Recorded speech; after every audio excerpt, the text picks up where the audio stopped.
Wow, thank you very much. It was a very extended introduction. I actually had a slide about my, he said he said everything about it, except the last point that I have also a brewery, and I know I'm in Poland. You guys are beer lovers, so if you heavy metal, yeah, I'm also heavy metal fan.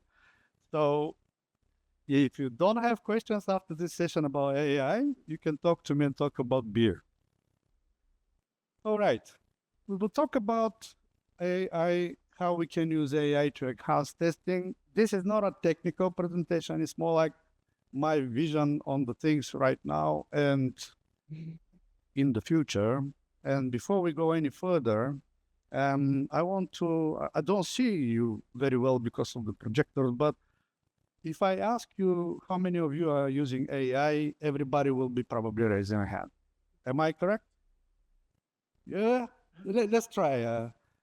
Okay, that's not that much. I thought everybody will raise their hand.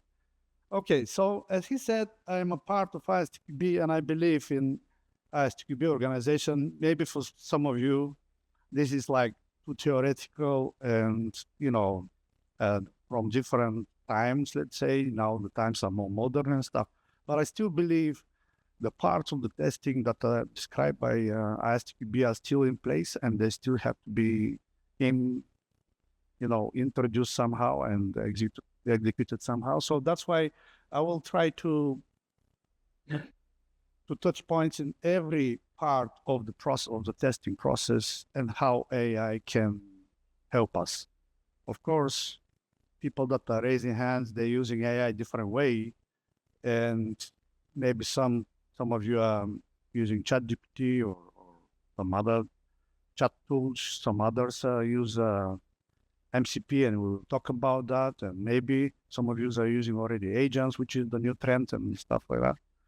But everybody's using a different way. Maybe just for part of the process, but I want to talk with you about the whole process, because I do believe in AI. I'm a believer, and I believe it can help us everywhere. And of course, there is a duality in this conversation because on one side, it can help us. On the other side, we are thinking, is it going to replace us, right? Because there is a discussion about AI replacing professions, not only in IT, but, journalists and translators and all kinds of different professions in the world that probably end up completely closed, for the future. But I don't believe that. And at the end, we will talk about that as well. And at the end of the presentation, I will tell you some real experience from 2 weeks ago, what something very beautiful happened, and maybe I can give you an example of that. Anyway, let's start. Testing challenge today. So I don't have to explain this to you. Before that, just a second. On every part, I have tools suggested, and you don't have to make photos. I'm sure a presentation will be available for everybody at the end of the day, but they're just suggestions. I'm not talking about like Bible, you have to use this tool. These are just suggested tools by topic. And I give some examples, but we don't have to focus on the examples. They're just examples. And I chose banking because everybody is doing online banking and everybody is doing transactions and probably loans and stuff. But they're just as an example of how we can use the AI. All right, testing challenge today. Let me just start this because I don't know. I have to watch my time as well. What is the challenge? There are many challenges, and there have been challenges around for a long time.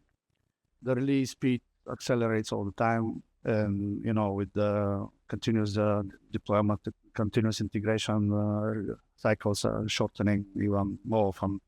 And this is difficult for the QA capacity, of course. It depends on how you do QA, but if it's manual, for example, especially for the regression, this is becoming almost impossible. So also software is becoming more and more complicated. There are a lot of rules, conditions that you have to implement on a daily basis. So it's becoming more and more difficult for QAs to define what has to be tested, test cases, definitions, rules, and so on. So this is one of the challenges that we have. On the other side, we have the automation challenge. I don't know how it is in Poland, but in Bulgaria, 95% of the requests that we're getting are for test automation. So basically nobody, well, not nobody, but almost nobody is interested in manual testing anymore. I'm Bulgarian, by the way, I forgot to say that. So automation is the point where we stand at the moment, and pretty much everybody is doing automation. But we do have a lot of challenges in automation as well, because it's not cheap. People say, well, long term, it may save cost and stuff like that, but it doesn't. Well, it does, but the maintenance is also very expensive. So sometimes maintenance cost is higher than the added value, the benefit from automation testing. And selector-based tests, you all know that you do test automation, but this is the biggest challenge, because one time you change selector and then the whole test is gone. In this example here, from one change of a button, almost half of the test broke. So it's a one-day work. If you are senior, it's a one-day work. If you are more junior, probably 2-3 days work, stuff like that. So how the AI changes this? Selector-based is no longer a good option, and AI really can help you with that, because it makes it on a semantic level, and it's a semantic interaction. You don't really have to specify some concrete selectors. You do it on semantic level. Steps in the test that also can be flows instead of steps, and they can be goal-driven. Also for the regression, as I said, that it's a challenge, because it's especially if it's manual, but in this case, we talk about automation.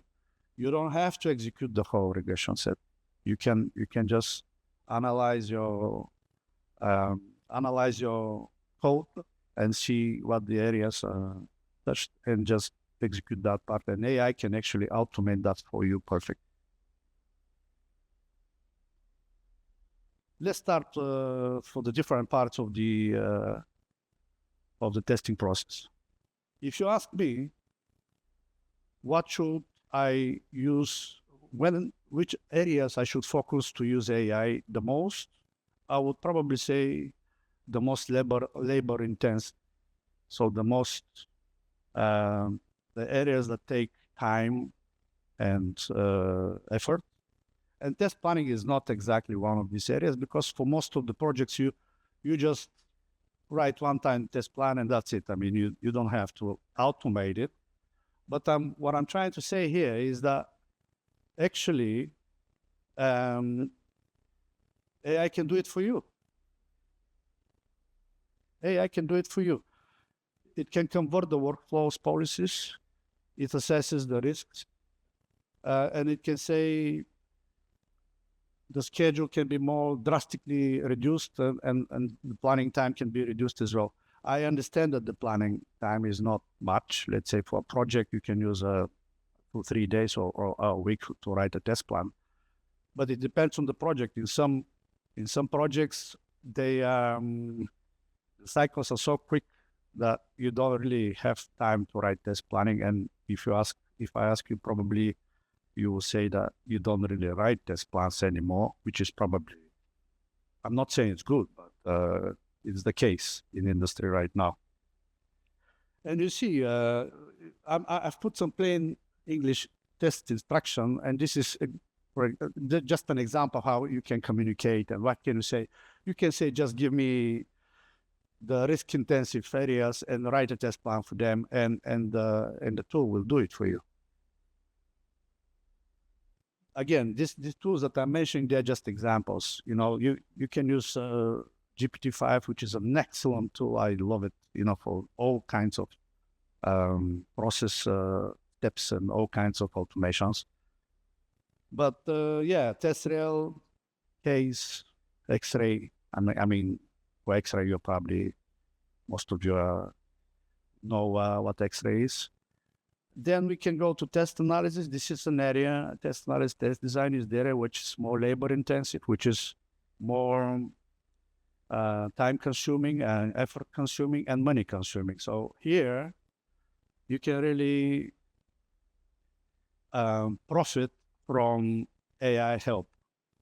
Like the other day I was on the project, discussing a project where we can say, all right, we have our documentation written in Confluence, and we have paid subscriptions for a number of AI tools like Bolt or GPT-5 or Gemini.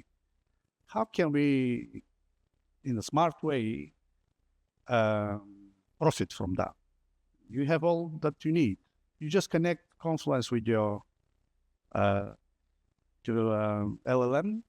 and it can get the instructions out and actually create test cases for you. It's so easy. I'm not saying that they're going to be perfect with test cases, and that's the role that I see you guys have to step in. It's not going to be perfect, but without the tool, you probably will need 2 weeks to write test cases, or maybe more, maybe a month. With the tool, you can write them in 3 days.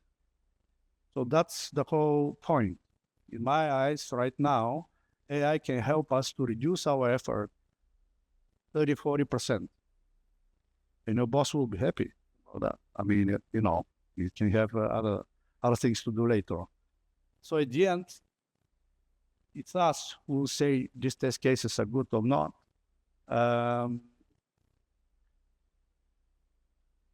The AI is good for mechanical tasks, for repetitive tasks, but it's not good in decision making. That's the point where human has to interact with the AI and say this task has to be automated. These tasks have to be withdrawn. They are not important for us, and so on and so on. So the quality has to stay with the QAs. Test design, I just give you an example. For the test analysis, you say card is locked from the banking. Bank card is locked. Online payment has to be rejected. You can say it in plain text. You can write it in Gherkin, and then automatically can transfer to Playwright.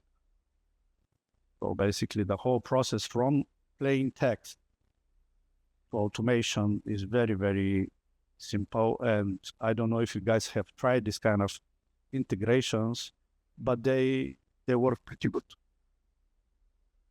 You don't have to really focus on the examples. It is just an example of the process, the workflow, how things can be implemented, and it's really helping. At the end, I will tell us a true story, as I said 2 weeks ago. Test design. Also, you can have tools helping you with the test design. Edge cases, expanse fraud, identity in the case for banking. But again, at the end, tester has to validate which edge cases, which test cases have to be implemented and which are not so important, so have to be dropped. Again, an example in the test design, plain text, Gherkin. How many of you are using Gherkin in the day-to-day work? Not many. I see a few. This is really a good language that can, define things with pretty much native language, logical steps one after another. And the Cucumber, you can easily put it in Playwright, so it can automate also the test. So whoever is not right, I mean, I don't know how many of you are using Playwright, but I'm giving more of my examples with Playwright. It's a popular tool right now. I know Selenium for many years was #1, but now I see that Playwright is picking up on Selenium. So that's why I'm giving these examples with Playwright more. But yes, basically what I'm saying is that the whole workflow until here can be automated and can be used, AI can be used to do it for you. And your role can be just check and do more creative work and more validation and more decision-making effort. There's data generation. That's a different thing that we spend a lot of time on a daily basis. Test generation, the test data generation is a pretty difficult task. Imagine you have to generate 8,000 bank accounts or something like that, and you really need to have a proper way of generating the data. You can't really create it manually. Mostly, if some of you work in the banking sector, what they do is so-called scrambling, which is they use production data, but they change names and letters and digits in bank accounts, so the data is no longer valid, but it's actually 80% production data, which is not good, but that's the way they do it because they really need big volumes. But now with AI, you can generate as much data as you want. You can just tell him, give me 20 different, give me 20 different users, or give me 600 users. Or for performance testing, you can say, simulate 500 sessions to check login form or whatever, what performance or what response time is and everything. It's super easy. And it takes like half an hour, you know. So, especially for that part, because test data is a time-consuming task, AI is perfect. Moreover, I'm not a native English speaker. And you guys are from Poland, I assume you also are not native English speaker. These tools have better English than me. And when it comes to test data and test case definition and everything, and if you work with different customers, probably in Western Europe or United States, the English of the artifacts that we are creating, the level of language is much better than mine. So from that point of view, they also help the tools. Again, I'm having a couple of tools suggested. As you see, the list of tools is huge. You can use one that can probably do most of the things. And you don't have to really go through all the steps and use AI in all of those, but maybe on some of them, this is just an example, as I said, of what can be done. But what's the most important for you? That's the area where you have to focus. And of course, we don't use production data. You can generate loads of data just like this. It's super easy. Well, now about UI testing. Let's talk about this. And again, examples are from Playwright. Have you heard about self-healing tests? This is something that is interesting, and now it's becoming more and more popular. I guess there probably will be some presentations here on the topic, but also if you go to YouTube, you can see how people are doing that.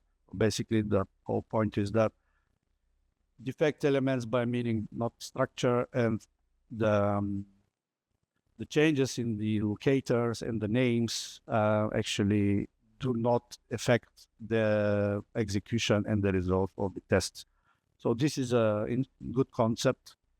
I had an example where a massive rework on the UI affected 4,000 test cases. And with the new locators, if the proper implementation is done, only 20% of the test cases have been affected. The other ones are still working. So basically, this will help us with AI can help us with the concept of self-healing tests and locators. The other thing about where AI can help is the visual part, of course, the layouts. Is it visible? If we use different resolutions on different devices, like a mobile device or web-based tool, we can validate the clarity on the visual parts and also find some misalignments in the process. I don't know how many of you are testing mobile applications, but it's really a hell to cover different combinations of infrastructure, hardware, operating system, infrastructure, and browsers. And this is really part where AI can reduce seriously the amount of effort that is put. In my company, we do projects like that, but then we have a very complicated 3D matrix, and at the end we decide which are the most probable configurations, and we test only for them. But it doesn't mean that we cover the whole thing. With this thing, I think you can extend the coverage, if not on 100%, but at least on a serious percent, and then it's no problem for you at all. Let me see how much I am with them. Okay. What more about user interface testing? Dynamic state testing. How many of you have used agents? All right. It is possible that without too much instructions, the tool itself can actually go and evaluate your application. And I've seen that live. It is possible. It can show you different behavior problems, but also before the actual knowledge about what the process flow in the application is, and it's going and really checking the user interface elements, and based on that can give you feedback. Also, again, Playwright, they came up with 3 agents. I'll talk about them a bit later, but it's a really good tool with that. But basically almost every LLM model has an agent or possibility to create agents. If you go in that direction, you can see that companies create between 5 and 20 agents for different purposes. I have a friend of mine who said, I created an agent for system administration of my virtual servers, and I get on my phone a notification that my SSL certificate is expired. I just write to my AI agent, go and change my SSL certificate, and it does. So it's like plain text command, and it does it for you. So it's really going crazy nowadays with the AI. Yeah, the Playwright agents. So we talk about planner and generator and healer. It's a very good concept where you can actually define what you want the tools to do for you in terms of the beginning and planning, and then based on the analysis on the web application, if it is a web application, based on the analysis, it can actually create a plan and then convert this flows, which is, as I said in the beginning, we're not talking about steps anymore. We talk about flows, then convert them to automated tests. And in this case, because it's really example of Playwright, we talk about Playwright test scripts. And on the healer, we talked about that. All right, that's about self-healing test cases where you don't really have to worry about it. Does it for you. You don't have to change it. It changes it for you. Maintenance it. So how many of you have used MCPs? Probably more hands in this case. Yeah, MCP is a bit longer in the time concept. MCP is a model context protocol. Most of the tools have possibility to work with MCP servers. It basically, you can connect a large language model with a tool through a MCP server, and it can actually transfer the actions selected by the LLM, by the model, and they are converted to scripts. Again, I'm giving an example with Playwright because this is the most popular right now, but there are many tools that have opportunities, and also there are some open source repos. If you go to GitLab, you can see really examples how you, for 5 minutes, can connect the and do it. But this is actually, so if you ask me, if you are doing interviews for testers, you don't ask a question anymore, what is the difference between class and object? You should ask different questions. It's a different time now. You should ask question, what is MCP? Do you understand LLM? What do you know about agents? Those kind of questions. Time is different. At least I believe that. Maybe you have a different opinion, but yeah. So this is one of the great concepts that could be extended in the future. Here is we have an example how things can work. Like you just say, add new recipient, try to convert to transfer money, and system should block it because he has no rights. And it directly goes to Gherkin, and then it can go to Playwright, to Cucumber or whatever you guys are using. This is just an example for the flow again. And this is actually making the model work for you. If you look at this and you say, but how about test automation? Do we really need to know languages anymore? TypeScript, Python, or one day this AI will do it for us. Do we really need in the future test automation skills? Well, I cannot answer this question because I don't know. I mean, you see, guys, how fast AI is changing. 3 years ago, it was almost nothing. It's, there was no English in Bulgarian. Now, if I ask ChatGPT, is better Bulgarian than me.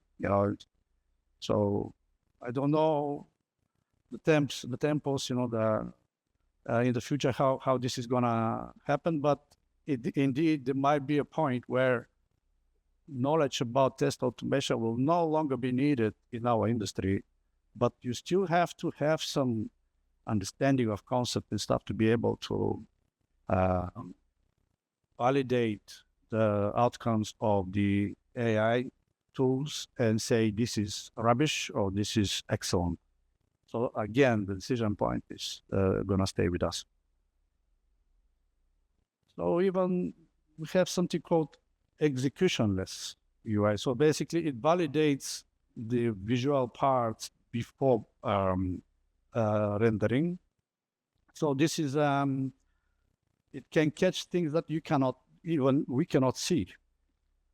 But this is really around for some time already. The example is really clear that you may have some pixels difference. You can't really see that. So basically, in this case, tools can completely do the job for you. I'm not even sure we can do it. I can't see 3 pixel difference anyway. So API, we can use. I mean, a lot of applications have APIs around. AI can also help us with API testing. In this case, it can learn about sequences of how API is working and generate. Well, in this case, I said a negative and edge, but it can also generate normal test cases. It can generate test cases for you. And this way, again, the knowledge that you need, it's not so important. Again, at the end, you see the result and you say, okay, this is really added value or not. Of course, there is again an example. We say, okay, if we want to have recurring payments every month or every week or something, this is going through API connection. But on some conditions or rules, this has to be stopped or blocked. I can easily say, okay, give me all the test cases that confirm this rule, and then you get normal test cases, edge test cases, and then they can be just automated. In the test execution, I already mentioned in the beginning that the regression testing has been a problem for some time. In most cases, regression testing is automated. I'm not sure if some of you are doing manual regression testing. This is really hard work, and depending on the life cycle, it can take, if your life cycle, software development life cycle is short, then you're dead.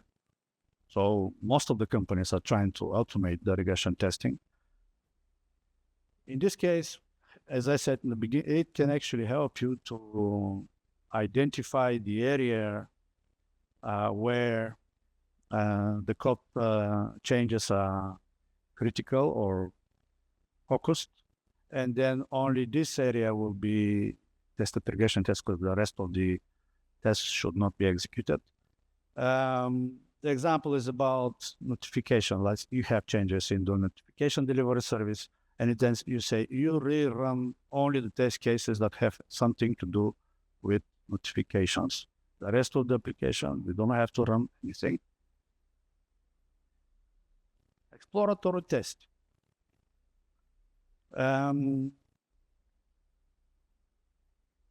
So the way we see it now is that we have some automation testing, and then for the new functionality, we do exploratory testing in most cases. I mean, we. I don't know about you. So it's usually done by people who are really more senior. They have more expertise, more knowledge about things, and they can actually find problems instinctively, like intuitively. AI has no intuition, right? At least not yet. Maybe one day it will have. But then it can help us defining flows that are unusual, for example, and some things that normal user will not do. And in this case, it can automate a mapping, and you can make the navigation path, and then like say, okay, let's do some exploratory testing by simulating sequences that are not really popular, but they are possible by default, by design. So maybe it doesn't make sense from user point of view, but it doesn't hurt if we do it. So that's about the test execution. So we touched about UI testing, API testing, regression testing, exploratory testing, which in this case is, let's say, AI assessed and AI helped. Because in general, exploratory testing, people say that it's manual. We do have in the ISTQB conversation if this is true or not, and what we're going to do with exploratory testing in the future. We write syllabi. Are we going to write syllabus about exploratory testing? If you ask me, it's no point, because in 3-4 years, it's going to be completely automated. Why would we put a lot of effort in writing something about exploratory testing if the opportunities now with the AI tools can actually automate it for us? A waste of time. But anyway, it's not a decision that I have to make. Another area where AI can help us, and you probably do that with some tools, because they already have, a lot of tools have opportunity to use AI in defect management.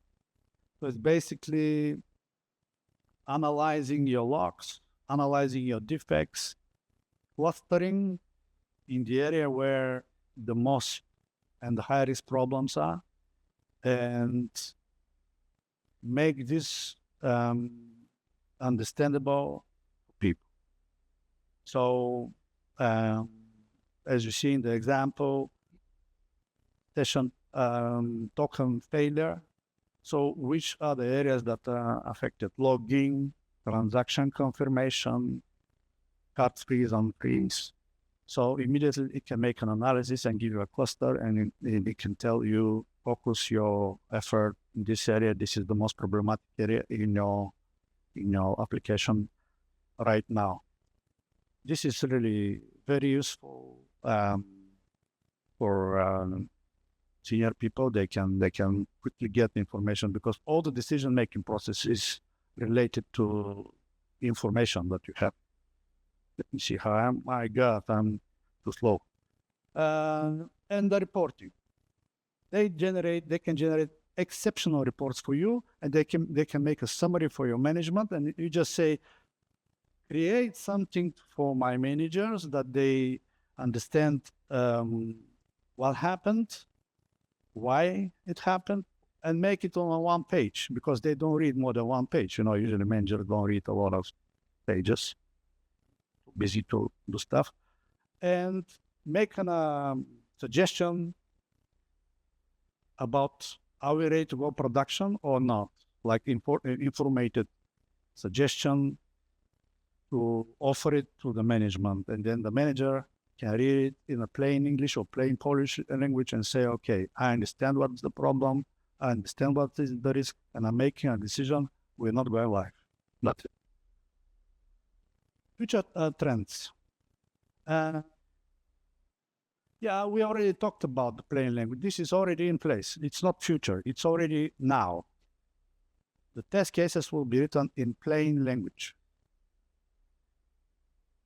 Well, the rest of the workflow is questionable, which direction you're going to go. But even now, you can write plain language test cases. Like you can say, go this, go there, do that. In I don't know if it was in plain Polish, but in plain English for sure it's possible. As the example says, lock the card, try to make a transaction. It should not be possible. And this opens the door, because then you can have other people writing test cases for you. Because now business people, they don't understand software testing. They don't know, they have no experience how to write test cases. In most cases, they don't want to get involved in this process at all. But then if you have opportunity to write in plain language instructions, this opens the door to everybody to help you with testing. And we already discussed that the AI can convert the plain language to automation. And of course, the role that we will have is to check if everything is all right, if everything is possible, validating logic, validating execution, and result. We still need it, right? We are not needed anymore. The other trend that we see nowadays is low code or no code. As much as I believe in AI and new trends, I don't believe this is going to be a very big success. Not the plain language, but the low code, no code test automation. It's really easy, and it doesn't require to draw and track and copy paste blocks from here and there and everything. But it's easy for easy project. If your project is with complicated logic and it has very, very complicated infrastructure and things are a bit of spaghetti, low code, no code is not an option for you. What I said here is that it's probably good for a hybrid version, but it's still, I don't really see how we're going to go with this trend in the future. But I'm just saying that so you know that there is an option like this, low code and no code. People make a lot of fuss about it, but yeah, my opinion is that it's not going to be a big hype. So key takeaways from this presentation, we talk about the AI. It can replace some activities that we do, but it cannot replace us, right? If you manage to reduce your workload with 20, 30%, this is a great result. But tell your boss not to fire, because, AI will mess things up at the end if there is no validation and somebody to... And of course, AI tools, they have to be trained and controlled. Somebody with knowledge like us have to train them and control them. So it's a symbiosis, as we say. People have to use each other, of course, but of course we can scale a lot. And we already touched most of the points of this.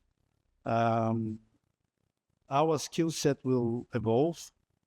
Somebody told me the other day, everybody's thinking AI is coming and they will have in their plans for 2026 to sit down and learn about it.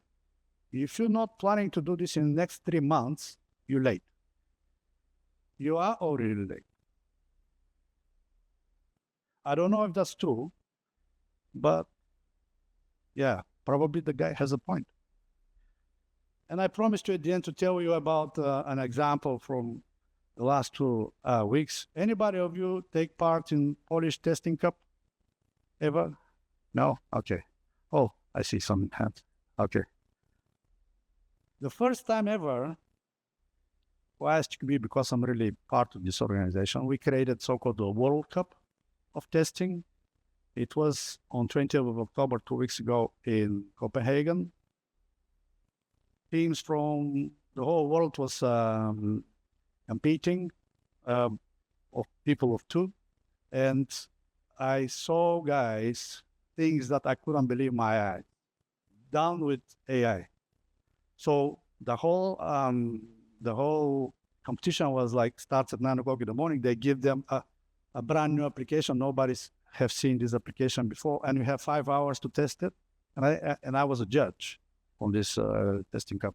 And I thought, how much can you do for 5 hours? And I was like, let me see what this guy can achieve. At the end of the competition, I saw this application completely tested, performance tested, security tested, with defect report, with written report. There were also a test plan, test design document with analysis, test case document for 5 hours. One of the documents was 142 pages. You can't even read it for 5. And we were like, what the hell is happening? And of course, these guys won. And I asked them afterward, how can you do that in 5 hours? And then they said, it's 5 hours, but the preparation for this competition was 3 months. So we evaluated all the tools. We connected a chain of tools that we can use with, different tool for the first part, for the planner, and then you have the test case generation, and then translating to Playwright scripts, executing Playwright scripts also. And they did part manually. That was the exploratory testing, but it was really small part of the application that was really complicated to automate it for such time. But the result for 5 hours was so impressive. I couldn't believe this is less than 1 working day, and they tested the whole app. That's what I want to tell you as a message, that it is possible, and we have to pursue that direction and see what we can do, how we can use the AIs, because it's the future in my eyes. Thank you very much. Thank you, Mitko.